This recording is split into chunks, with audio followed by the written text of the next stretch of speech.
I'm Todd Williams, and I am the diesel tech instructor at Butler Community College.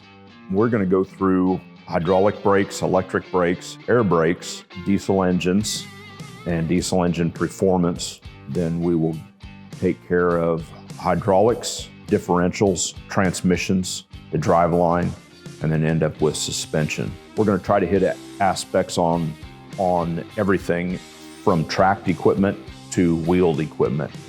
So from semis to skid steers to excavators and dozers.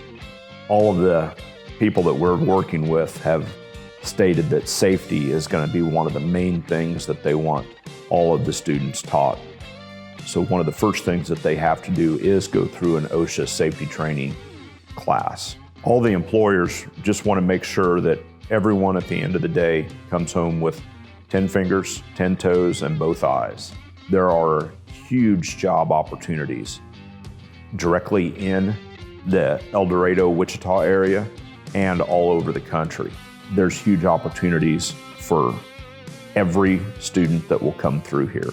They can take the entry-level person that has developed just the basic skills and safety outlooks and take them into their company and train them to do what they need specifically for them. This is an entry-level class to get you in the door of the industry. And from there, your learning has just begun. When you get into the shops and onto the service trucks, your knowledge and your experiences are just gonna grow and grow every day from there.